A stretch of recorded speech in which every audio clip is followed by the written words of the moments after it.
The morning sun cast long shadows across the ceremonial grounds of Buckingham Palace, as Staff Sergeant Michael Rodriguez adjusted his dress blue uniform one final time. The United States Marine had been selected for the highest honor possible, representing his country during a joint military ceremony between America and Britain. His polished shoes reflected the early light, and every brass button gleamed with perfection that only comes from years of military discipline. Rodriguez had earned this position through 15 years of dedicated service.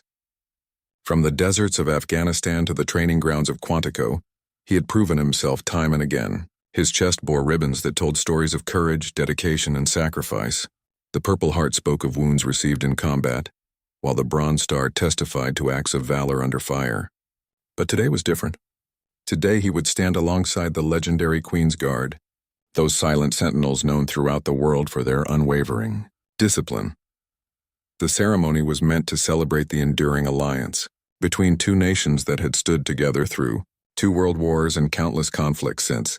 Dignitaries from both countries would be present, including high-ranking military officials and government representatives. The event had been planned for months, with every detail scrutinized and rehearsed until perfection was achieved.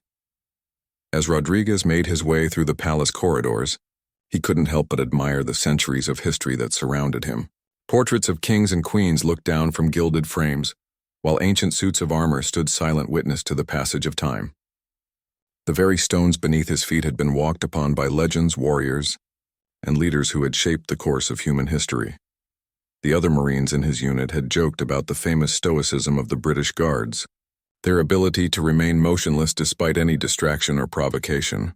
Stories circulated of guards who had endured everything from tourist harassment to actual physical discomfort without breaking their pose.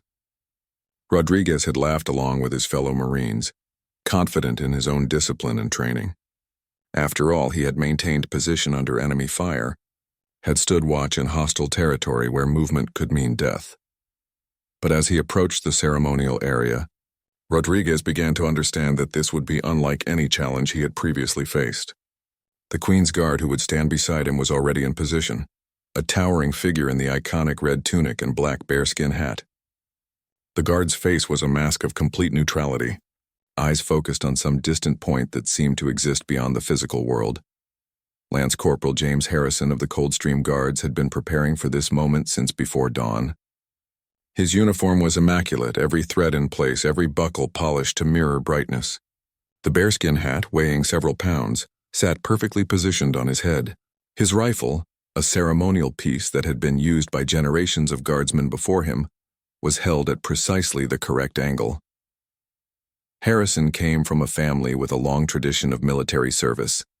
His grandfather had served in World War II, storming the beaches of Normandy. His father had been a career soldier, serving in Northern Ireland during the Troubles.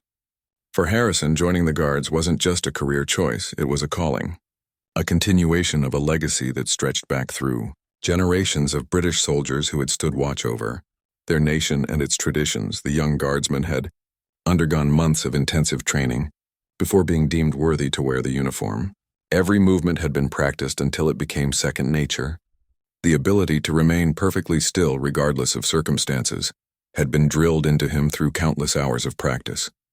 He had learned to ignore pain, discomfort, weather, and distraction. His mind had been trained to enter a state of focused meditation that allowed him to maintain his position for hours without faltering. As the American Marine approached, Harrison's training kicked in automatically. He had been briefed about the joint ceremony, understood the importance of representing his regiment and his country with honor. The presence of foreign military personnel was nothing new. The Guards regularly stood beside soldiers from allied nations during state visits and ceremonial occasions. Rodriguez took his position beside the British Guard, matching the precise spacing and alignment that had been rehearsed during the brief practice session the evening before. The two soldiers stood representing not just their individual services, but the entire military traditions of their respective nations. The contrast was striking. The Marines' blue uniform against the Guards' red, the Americans' peaked cap beside the towering bearskin. Two different traditions united in common purpose. The minutes ticked by as guests began to arrive for the ceremony. Cameras flashed as photographers captured images of the two soldiers standing in perfect formation.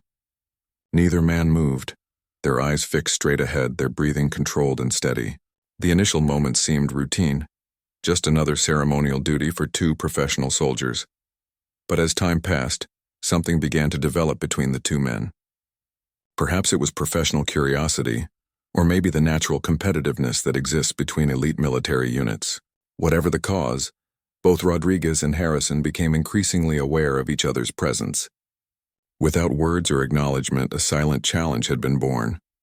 The Marine's training told him to maintain his position with the same discipline he had shown in combat zones. Every fiber of his being was focused on representing his corps with honor.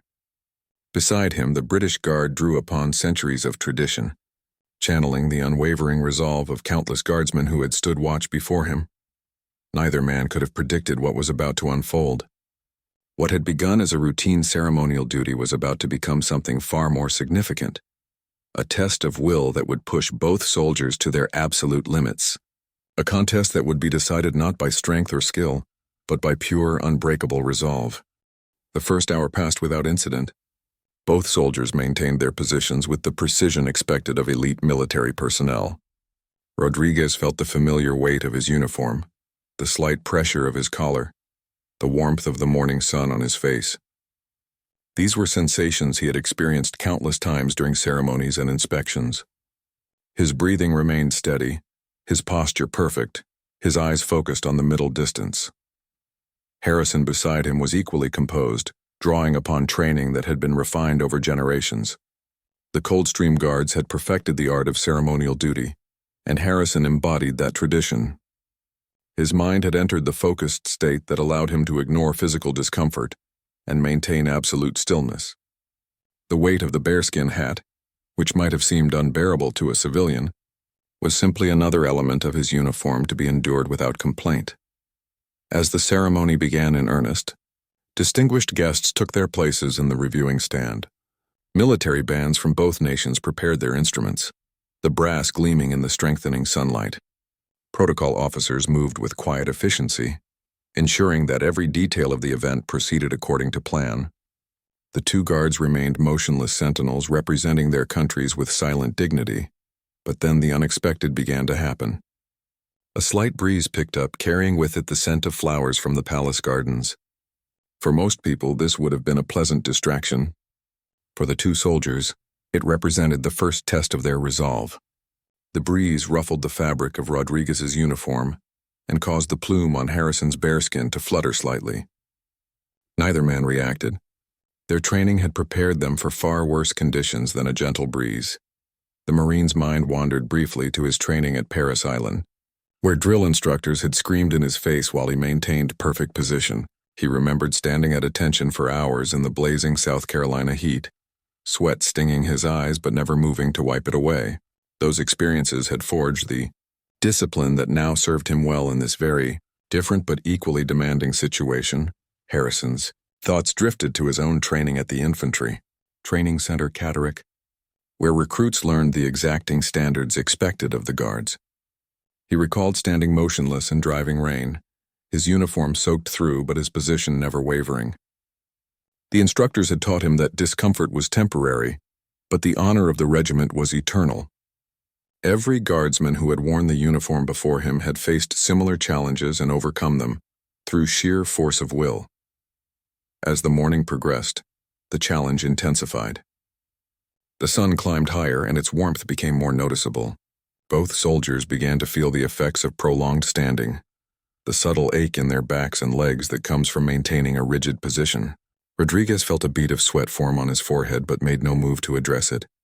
Harrison experienced a slight itch beneath his collar, but gave no sign that he was even aware of it. The guests in the viewing area began to take notice of the two soldiers. Some pointed discreetly, impressed by their unwavering stillness. Photographers zoomed in on their faces, searching for any sign of strain or discomfort. Military officials from both nations watched with professional interest, recognizing the display of discipline they were witnessing. What had started as routine ceremonial duty was evolving into something more significant. Without any spoken agreement or acknowledgement, Both Rodriguez and Harrison had committed themselves to a test of endurance. Each man was determined to uphold the honor of his service, to prove that his training and dedication were equal to any challenge. The Marine drew strength from the knowledge that he represented not just himself, but every Marine who had ever worn the uniform. The Corps' motto, Semper Fidelis, echoed in his mind, always faithful to his country, his fellow Marines, and the values they represented. He thought of the Marines who had fought and died in places like Belleau Wood, Iwo Jima, and Fallujah. Their sacrifice demanded nothing less than his absolute best effort. Harrison found inspiration in the long history of his regiment. The Coldstream Guards had served the British Crown for over 3 centuries, participating in battles from Waterloo to the Falklands. The ghost of every guardsman who had stood watch before him seemed to whisper encouragement, reminding him that he was part of something greater than himself. The honor of the regiment rested in his hands, and he would not let it falter. As the second hour began, both men felt the mounting pressure of their self-imposed challenge. The physical discomfort was manageable. Their training had prepared them for far worse. But the psychological pressure was building. Each man knew that the other was equally determined, equally trained, equally committed to maintaining his position. The question was not whether they could endure, but how long they were willing to push themselves. The ceremony continued around them. Speeches were given, awards presented, but the 2 guards remained focused solely on their duel of wills. They had become the center of attention without seeking it, symbols of military discipline and national pride. The stakes of their silent contest grew higher with each passing moment, as more and more observers became aware of what was taking place. Neither soldier showed any outward sign of the battle taking place within their minds. Their faces remained impassive, their bodies perfectly still, their breathing controlled and even. But beneath the surface, both men were drawing upon reserves of determination that they had spent years developing through training and experience. The sun continued its climb across the sky, and with it came the promise of greater challenges ahead. What had begun as a simple ceremonial duty had become a test that would push both soldiers to discover just how far their training and willpower could carry them. The third hour brought new challenges that tested both soldiers in ways they hadn't anticipated. The sun had reached its peak, and the temperature on the ceremonial grounds began to climb steadily. What had started as a pleasant morning was transforming into a sweltering afternoon. The black asphalt beneath their feet began to radiate heat, while their heavy dress uniforms trapped body heat with increasing efficiency. Rodriguez felt sweat beginning to form beneath his service cap, a slow trickle that threatened to run down his face. The wool of his dress blue uniform, so impressive in appearance, now felt like a furnace against his skin. His mouth was becoming dry, and he could feel the first signs of fatigue in his leg muscles. But the Marine's expression remained unchanged, his eyes still fixed on that distant point beyond the crowd. The staff sergeant's mind drifted to his combat deployments, where he had endured far worse conditions. He remembered manning checkpoints in Iraq where the temperature soared above 120 degrees Fahrenheit, wearing full combat gear and body armor. He recalled nights in Afghanistan where he had remained on watch despite exhaustion that seemed to penetrate his very bones. Those experiences had taught him that the mind could overcome what the body thought was impossible. Harrison was experiencing his own battle against the elements. The thick wool of his red tunic was becoming increasingly uncomfortable, while the bearskin hat seemed to trap every degree of heat like a furry oven. Sweat was beginning to form at his hairline, though the brim of the bearskin concealed it from observers. His throat felt parched, and he could feel his heartbeat beginning to accelerate slightly, not from exertion, but from the stress his body was experiencing. The British guardsman drew upon his training at Wellington Barracks, where instructors had deliberately created challenging conditions to test recruits' resolve. He remembered standing at attention in the parade square during summer heat waves, when other soldiers had collapsed but the guards had remained standing. The instructors had taught them that physical discomfort was merely a state of mind, something to be acknowledged but not surrendered to. Around them, the ceremony continued with military precision. Bands played patriotic anthems while dignitaries delivered speeches about the enduring friendship between the 2 nations. But increasingly, attention was being drawn to the 2 motionless figures standing guard. Word had begun to spread among the assembled guests that something remarkable was taking place. Military officers from both services watched with growing interest and concern. They recognized the signs of a serious test of endurance and began to monitor the situation more closely. Protocol officers whispered among themselves, unsure whether they should intervene or allow the contest to continue. The commanding officers of both soldiers faced a dilemma. Their men were representing their services admirably, but the situation was moving beyond normal ceremonial duties. A British colonel who had served with the Guards for 30 years approached his American counterpart, a Marine Corps general with equally impressive credentials. They watched their respective soldiers with mixture of pride and growing worry. Both officers understood that they were witnessing something special, but they also recognized the potential risks of allowing it to continue unchecked. The general studied Rodriguez's face, searching for any sign that his Marine was reaching his limits. He saw the slight sheen of perspiration on the staff sergeant's forehead, but noted that his posture remained perfect, his breathing controlled. The colonel observed Harrison with equal attention, noting the guardsman's unwavering focus despite the increasingly challenging conditions. Meanwhile, the two soldiers continued their silent duel. Neither had acknowledged the other's presence with so much as a glance, yet both were acutely aware of their opponent's status. Rodriguez could sense Harrison's unwavering presence beside him, could almost feel the British soldier's determination radiating like heat from the asphalt. Harrison was equally conscious of the Marine's steady breathing, the slight rustle of his uniform in the breeze, the absolute stillness that spoke of iron discipline. The media had begun to take notice as well. Photographers adjusted their lenses for closer shots, while television cameras focused on the two soldiers. News producers recognized a human interest story when they saw one, and began preparing segments about the remarkable display of military discipline unfolding before their eyes. As the temperature continued to climb, both soldiers faced a new challenge, the onset of real physical distress. Rodriguez felt his uniform becoming damp with perspiration, while Harrison experienced the first symptoms of heat stress. Their bodies were beginning to send urgent signals that demanded attention, but their minds remained focused on the task at hand.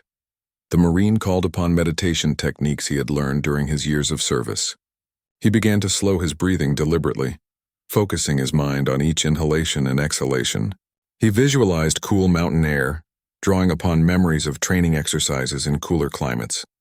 His body might be overheating, but his mind remained cool and controlled. Harrison employed similar mental strategies, techniques passed down through generations of guardsmen who had faced similar challenges. He imagined himself as a statue, carved from stone and impervious to the elements. The heat became just another sensation to be acknowledged and dismissed, no more relevant than the sound of traffic in the distance or the chatter of the crowd. By the end of the third hour, both soldiers had moved into uncharted territory. They had exceeded the normal duration of ceremonial duties and entered a realm where only the most disciplined military personnel could function. Their contest had evolved from a simple matter of professional pride into something approaching legend. The fourth hour marked a turning point in the silent contest between the two soldiers. The afternoon sun had reached its most punishing intensity, and the ceremonial grounds had become an oven of reflected heat and humidity. Both Rodriguez and Harrison were now operating in conditions that would have caused most people to seek immediate shelter, yet neither showed any outward sign of distress. Rodriguez's dress blue uniform was now thoroughly soaked with perspiration, though his military bearing remained absolutely perfect. The staff sergeant had entered a zone of consciousness that he had only experienced once before, during a particularly harrowing combat patrol in Afghanistan, where his unit had been pinned down for 18 hours. His mind had achieved a state of focused detachment, where physical sensations became mere background noise to his iron will. The Marine's vision had begun to narrow slightly, a common response to heat stress, but his eyes remained fixed on their target point. His breathing had become more deliberate, each inhalation and exhalation carefully controlled to maximize efficiency while minimizing movement. Rodriguez had discovered reserves of endurance within himself that even his extensive training hadn't fully revealed. Harrison was experiencing his own transformation. The British guardsman had moved beyond the techniques taught during training and was now operating on pure instinct and determination. The bearskin hat had become a furnace, trapping heat and moisture until his head felt like it was burning. Yet his posture remained ramrod straight, his rifle held at precisely the correct angle, his face a mask of absolute neutrality.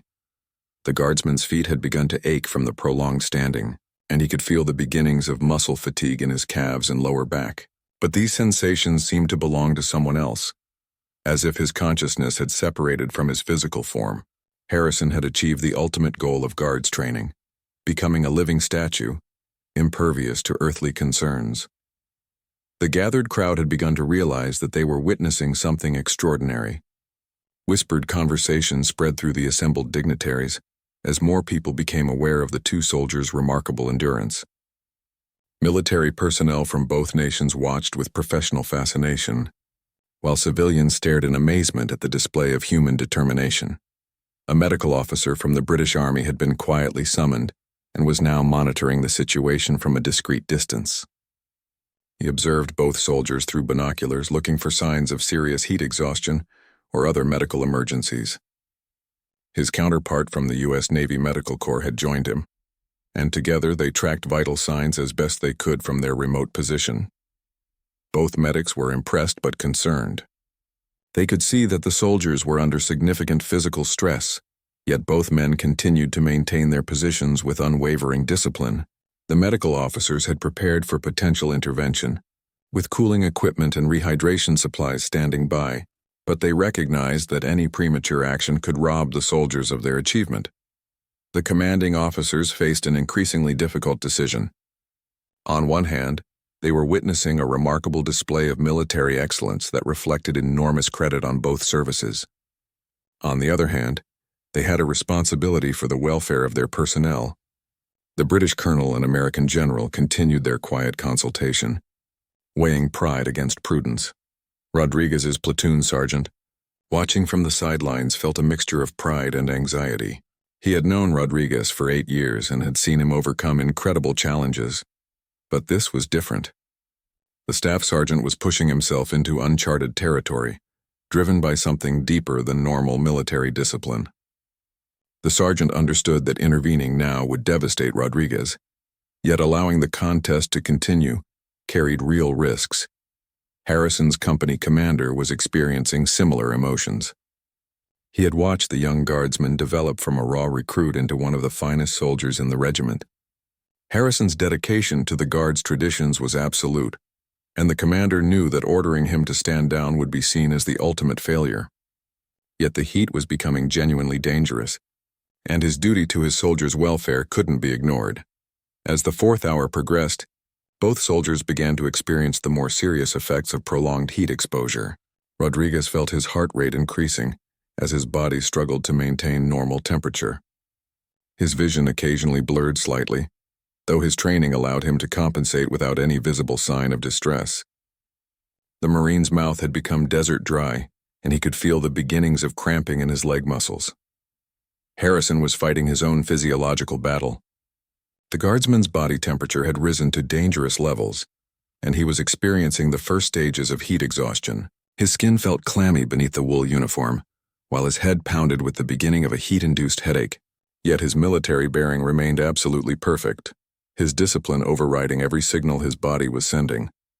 The crowd had grown larger as word spread about the extraordinary display taking place.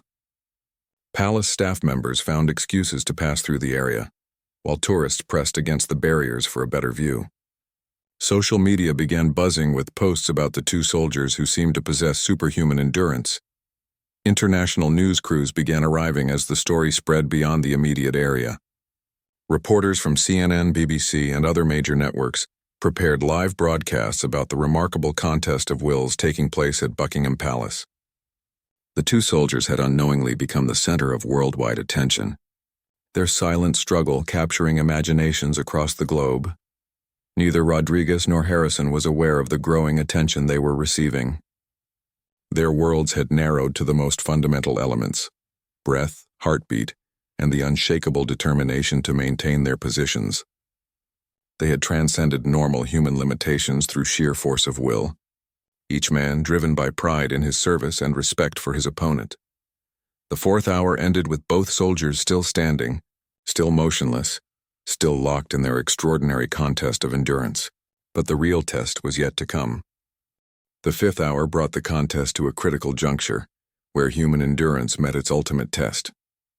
The afternoon heat had reached its peak, creating conditions that bordered on the extreme.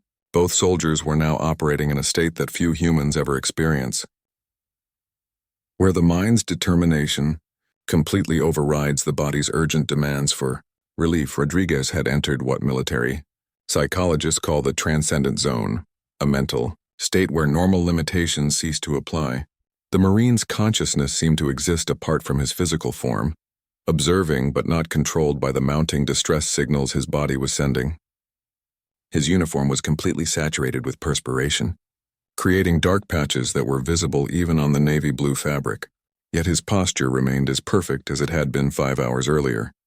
The staff sergeant's vision had become tunneled, focused on a point that seemed to exist beyond the physical world.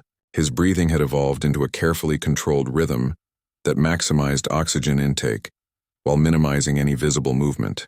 Rodriguez had discovered that by controlling his breath, he could manage most other physiological responses, keeping his body functional despite the extreme stress it was experiencing. Harrison had achieved a similar state of transcendence, drawing upon reserves of mental strength that even his rigorous training hadn't fully prepared him for. The British guardsman's mind had become a fortress of will, defending against every assault from his increasingly desperate physical needs. The bearskin hat had become almost unbearably hot, creating a greenhouse effect that trapped moisture and heat around his head. Yet his bearing remained absolutely military. The guardsman's feet had begun to swell within his boots, a common response to prolonged standing in heat. But he showed no sign of shifting his weight or adjusting his position. His rifle, which had felt like a natural extension of his arm at the beginning of the ceremony, now seemed to weigh 50 pounds, yet it remained held at precisely the regulation angle. Medical personnel from both services were now maintaining a constant vigil, monitoring the two soldiers for signs of imminent collapse. The British Army doctor had identified several warning signs that suggested both men were approaching the limits of safe endurance, yet neither soldier showed any indication of surrendering. The American Navy medic had prepared cooling equipment and was ready to intervene at the first sign of genuine medical emergency. The commanding officers had reached a consensus that the contest had gone far beyond normal ceremonial duties and was approaching the realm of legend. However, their concern for their soldiers' welfare was mounting with each passing minute. They agreed that they would allow the situation to continue only as long as both men appeared to be in control of their faculties and not in immediate medical danger. The crowd of observers had grown into a substantial gathering, with people arriving from across London as news of the extraordinary display spread through social media and news outlets. Palace security had been forced to establish additional barriers to manage the growing crowd, while protocol officers worked to maintain some semblance of normal ceremonial order, despite the unprecedented situation. Television crews from around the world were now broadcasting live coverage of the contest, with military experts providing commentary about the remarkable display of human endurance they were witnessing. The story had captured global attention, with viewers in dozens of countries watching the silent battle of wills taking place at one of the world's most famous locations. Rodriguez's fellow Marines had gathered in their barracks to watch the coverage, their pride in their comrade mixed with genuine concern for his welfare. They understood better than most what Rodriguez was experiencing, having seen him push through seemingly impossible challenges during their deployments together. Yet this was different. This was a test of pure mental strength that went beyond anything they had witnessed before. The Marines watching knew that Rodriguez was representing not just himself, but every Marine who had ever worn the uniform. Their motto, Semper Fidelis, had never been more relevant. Rodriguez was demonstrating absolute faithfulness to the highest ideals of military service, proving that a Marine's dedication knew no bounds. Harrison's regiment was equally transfixed by their guardsman's performance. The Coldstream Guards had a proud tradition stretching back centuries, but even by their exacting standards, Harrison's endurance was remarkable. Senior non-commissioned officers who had served for decades admitted they had never seen such a display of sustained discipline and determination. The guardsman was embodying everything the Guards represented: absolute dedication to duty, unwavering discipline, and the ability to maintain military bearing regardless of circumstances. Harrison had become a living symbol of the regiment's values. demonstrating that the traditions passed down through generations of soldiers remained as strong as ever. As the fifth hour progressed, both soldiers began to experience what could only be described as an altered state of consciousness. The extreme physical stress combined with their intense mental focus had created conditions similar to those experienced by mystics and meditation masters. They had transcended normal human limitations through sheer force of will. Rodriguez felt as though he was floating outside his body, observing his physical form from a distance while maintaining complete control over its actions. Every muscle, every nerve, every cell seemed to be responding to his mental commands, despite the overwhelming stress they were experiencing. The Marine had achieved a level of mind-body integration that few people ever reach. Harrison experienced a similar transcendence, feeling connected to every guardsman who had ever stood watch before him. The weight of tradition seemed to flow through him, providing strength and inspiration that sustained him through the mounting physical challenges. He felt as though he was no longer just Lance Corporal Harrison, but the embodiment of 3 centuries of Guards tradition. The contest had evolved far beyond its origins as a ceremonial duty, or even a competition between services. It had become a testament to human potential, a demonstration of what could be achieved when training, determination, and sheer willpower combined in perfect harmony. Both soldiers had entered the realm of legend, their names destined to be remembered long after the last witness had passed away. The 6th hour marked the point where both soldiers crossed into territory that would be studied by military psychologists and physiologists for years to come. They had exceeded all known parameters for human endurance under such conditions, yet neither showed any sign of yielding.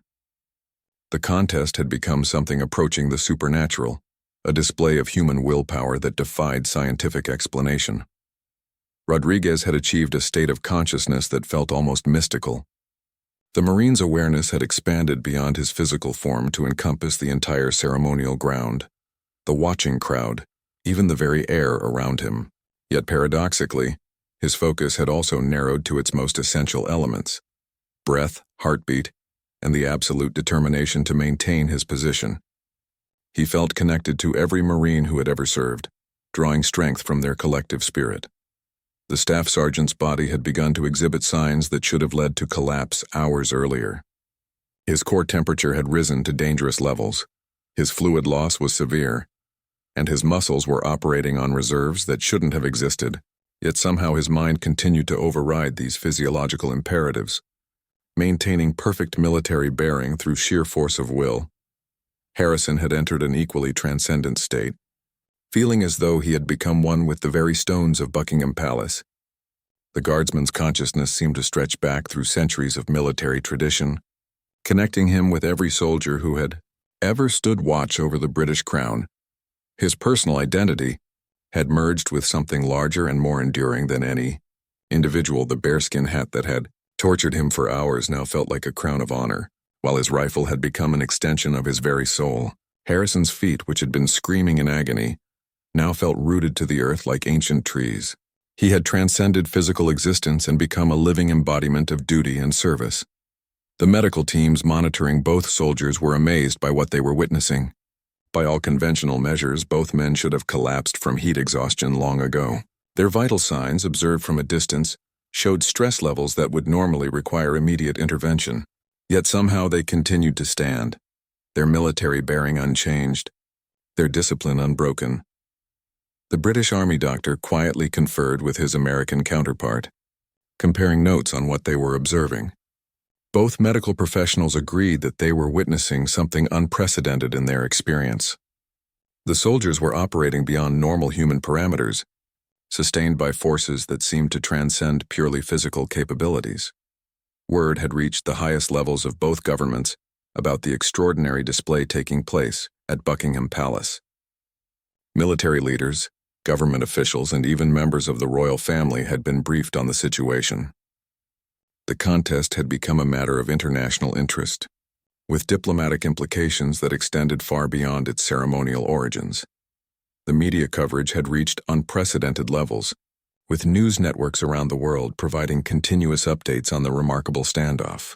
Military experts, psychologists, and physiologists were being interviewed to explain what was happening, but most admitted that they were witnessing something beyond their understanding. The two soldiers had entered uncharted territory of human endurance. Social media exploded with support for both soldiers, with hashtags trending globally as people expressed their admiration for the extraordinary display of dedication and discipline.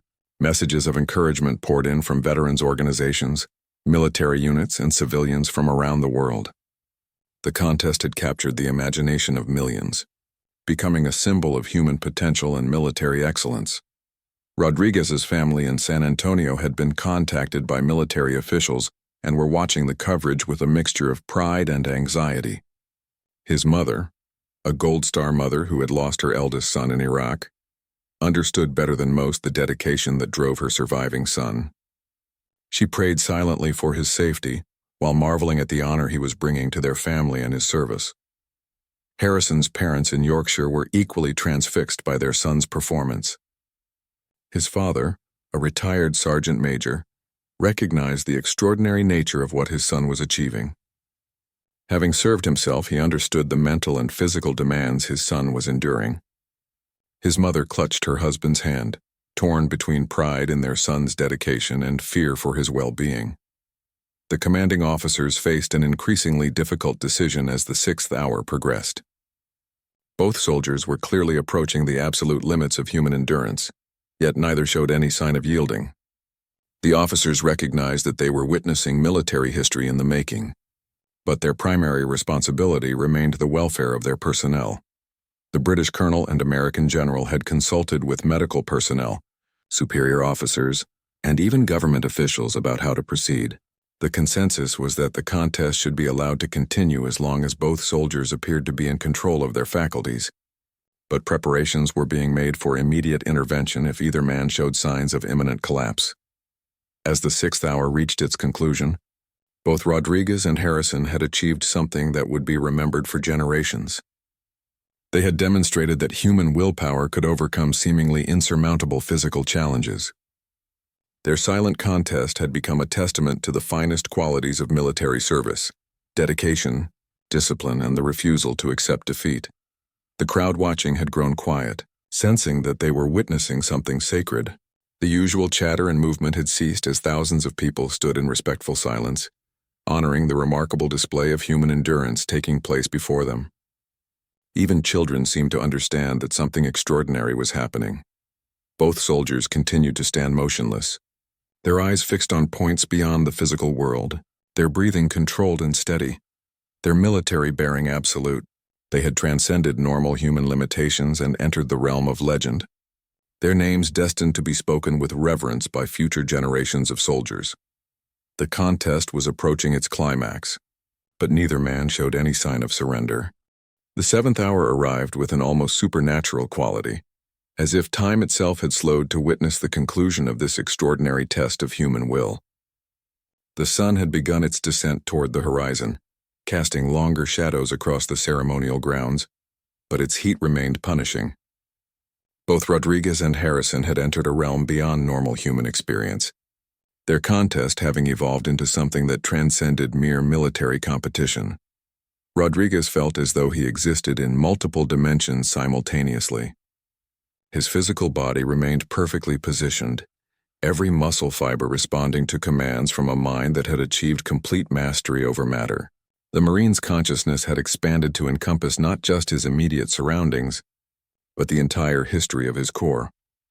He could almost feel the presence of every Marine who had ever served, their collective strength flowing through him like an unstoppable current. The staff sergeant's breathing had become so controlled that it was barely perceptible, each inhalation and exhalation timed with mathematical precision. His heart rate had stabilized at a level that defied medical explanation, given the extreme stress his body was experiencing. Rodriguez had achieved a state of mind-body integration that few humans ever reach, where conscious will completely dominate physical limitations. Harrison had undergone a similar transformation, his individual identity merging with the eternal spirit of the Guards regiment. The young soldier felt connected to every guardsman who had ever stood watch, from the muddy fields of Waterloo to the deserts of Iraq. Their courage, their dedication, their unwavering commitment to duty flowed through him like an ancient river, providing strength that seemed to come from beyond the physical world. The bearskin hat that had tortured him for hours now felt weightless, as if it were made of air rather than heavy fur. His rifle, which should have become unbearably heavy after 7 hours, seemed to float in his grasp. Harrison's feet, swollen and aching within his boots, no longer registered pain. He had transcended physical sensation and become pure will incarnate. The medical teams had reached a state of professional amazement bordering on disbelief. Both soldiers were exhibiting vital signs that should have indicated immediate medical emergency, yet they continued to function at a level that challenged every textbook and training manual. The doctors had prepared for every possible scenario except this. Two soldiers who simply refused to acknowledge their body's limitations. The British Army physician found himself documenting observations that he knew would be met with skepticism by his colleagues, heart rates that remained steady despite extreme heat stress, breathing patterns that seemed to optimize oxygen intake beyond normal human capability, and posture that remained absolutely perfect despite conditions that would have felled most people within hours. The crowd had grown to encompass several thousand people, with viewers arriving from across Europe as news of the contest spread. The atmosphere had become almost reverent, as if the gathered masses understood they were witnessing something that would be spoken of for generations. Children pointed in wonder, adults stood in respectful silence, and even hardened military veterans watched with tears in their eyes. Television coverage had reached every continent, with viewers in the millions watching the live feed from Buckingham Palace. Military historians provided commentary about legendary displays of endurance throughout history, but most admitted that what they were witnessing surpassed anything in the historical record. The two soldiers had entered uncharted territory of human achievement. Messages of support continued to flood in from around the world. Veterans organizations, active military units, and civilian supporters sent encouragement through social media and official channels. The contest had become a symbol of human potential, demonstrating what could be achieved when training, determination, and sheer willpower combined in perfect harmony. Rodriguez's fellow Marines had organized viewing parties at bases around the world, watching their comrades' performance with pride that bordered on worship. They understood better than anyone what Rodriguez was experiencing, having served alongside him in some of the world's most challenging environments. Yet even they admitted that this display exceeded anything they had previously witnessed. Harrison's regiment had similarly gathered to support their guardsmen, with veterans from across the United Kingdom traveling to witness the historic event in person. Former guards who had served for decades admitted that Harrison was redefining what it meant to embody the regiment's values. His performance had become the new standard by which all future guardsmen would be measured. As the 7th hour progressed, both commanding officers made a decision that would become part of military legend. Rather than intervene and rob their soldiers of their achievement, they chose to trust in the exceptional training and character of their men. The British colonel and American general agreed that they were witnessing something that transcended normal military operations and entered the realm of the extraordinary. The decision was made to allow the contest to reach its natural conclusion, whatever that might be. Medical teams remained on standby, ready to provide immediate assistance if needed. But both officers recognized that forcibly ending the standoff would diminish one of the greatest displays of military excellence ever witnessed. At precisely 6 hours and 57 minutes into their silent contest, something remarkable occurred. Without any visible signal or communication, both Rodriguez and Harrison turned their heads slightly toward each other. Their eyes met for the first time since the contest began, and in that moment a wordless understanding passed between them. They had proven everything that needed proving. Each had demonstrated that his service, his training, and his personal dedication were equal to any challenge. The contest had never been about defeating an opponent, but about honoring the finest traditions of military service and pushing human potential to its absolute limits. In perfect synchronization, both soldiers executed a precise about-face, turning to face each other directly. Rodriguez raised his right hand in a crisp Marine Corps salute, while Harrison brought his rifle to the present arms position in the traditional guard salute. They held these positions for exactly 30 seconds, honoring each other and the remarkable achievement they had shared. Then, moving as one, they returned to their original positions and simultaneously stepped back one pace, officially ending their 7-hour vigil. The crowd erupted in thunderous applause that seemed to shake the very foundations of Buckingham Palace. Both soldiers had achieved something that would be remembered long after they had returned to dust. They had demonstrated the absolute pinnacle of human dedication and military excellence. Rodriguez and Harrison had entered the contest as representatives of their respective services, but they concluded it as brothers in arms, united by an experience that few humans could ever share. Their silent battle had become a testament to the finest qualities of military service and the unlimited potential of the human spirit when properly trained and motivated. The contest was over, but the legend had just begun.